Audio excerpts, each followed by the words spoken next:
And just like that, I'm back from summer vacation, and this time around coming with another amazing classic. Hey guys, welcome back to the Kicks Reasons channel, and today we're looking at the 1995 cross trainer model. This is the Reebok Supreme Mid, one of the best looking cross trainers at the time, and I absolutely love this model because of its close relationship to the one I had the exact same time. That was the Graphite Pro Low, featuring the exact tooling of the midsole and the outsole. The only difference of the Graphite Pro was obviously the graphite integration with this model, and one of the best things about that specific model was the graphite on the bottom, and it was kind of extending off to the heel right here. So probably you've seen many of the model pictures or maybe the commercials back in the day. There were a lot of printed commercials, and I had that for a long time. I actually ran it to the ground. It was one of my favorite and the most comfortable sneakers that I've owned. So the Supreme Mid is very closely related, just like I mentioned, because of that whole midsole outsole section, and that back is very similar as well. Here we have a mid. You're gonna see it on the close-ups. This one is extremely well preserved. I saw it on eBay and I grabbed it right away. Under $50, absolute steal. In this condition, this shoe is amazing. Even considering the fact that the majority of the shoe is made of synthetic nubuck, I'm very surprised that it's not completely cracking, crumbling, or releasing its paint like most of these shoes from the time. Probably was kept in some very good conditions, and on top of that was not a beat. Obviously this is a DS pair. Nothing on the outsole, not even touched at all. And on the heel we have the ultimate Hexalite original, clear, looking like the day it came out. Extremely soft and comfortable. And again, speaking of comfortable, you guys gonna see these on feet as well. They're still wearable to some degree.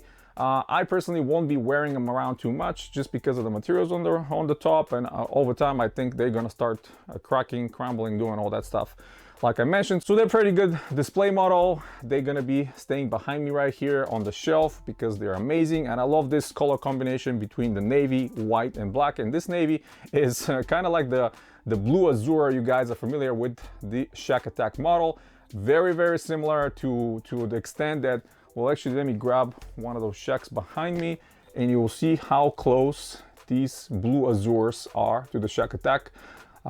Pretty much the same tone of the blue, and I really like that because it reminds me of that shoe and kind of have this Orlando Magic colorway going for it. Huge strap on the midfoot section with the Vector logo on it.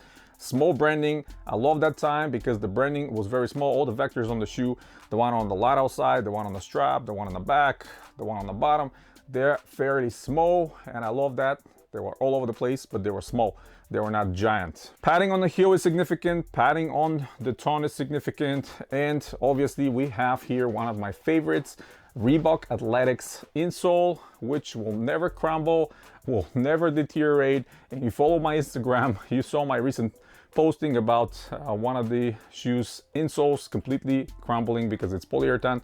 Polyurethane is arguably slightly more comfortable than the Reebok Athletics one, but this one will stay forever because of the nature of the materials, the EVA it's used, and I prefer that instead of the polyurethane ones. So if you have shoes with polyurethane insoles, pull them out, throw them away, or keep them somewhere else separate because it's going to create a huge mess inside, and you won't be able to clean it, or you're going to have a very hard time cleaning it. So back to these, no box unfortunately, but I think I have another pair somewhere in my collection that I grabbed years ago. I think that one has a box. I'm gonna try to dig it in and find it. I mean, I'm surrounded by boxes, hundreds of them over here, so it's kind of hard to find some of them. But this colorway is absolute unit. I love it so much. I'm so glad that I grabbed it. Fits me perfectly well. My size, obviously, I'm always on the lookout of any vintage sneakers that are in my size, especially Reebok, and those that look good on pictures. And I know they're gonna be somewhat wearable, and they're gonna be somewhat deserving to be on the shelf behind me. And if we look at the catalog of Reebok from 1995, you're gonna see some of the other colorways that this shoe was released in. I believe they had at least 6 or 7 different color combinations. I absolutely love what they did with this one. There was a low version as well, missing obviously the strap over the midfoot section. But the strap was a big deal back in the day. A lot of kids, including myself, loved the strap, not only for containment, but it kind of looked cool. Even today, I love shoes with straps like that. So yeah, that's pretty much it. Another amazing classic shoe added to my collection, ever expanding collection of classics. I'm fully back on. I have 6 or 7 pairs to review and show it to you guys. New releases from Reebok, super classics that I found on eBay, some other brands as well. So stay tuned to the channel, subscribe if you're new, hit the thumbs up if you like the video, and as always guys, you have a wonderful day.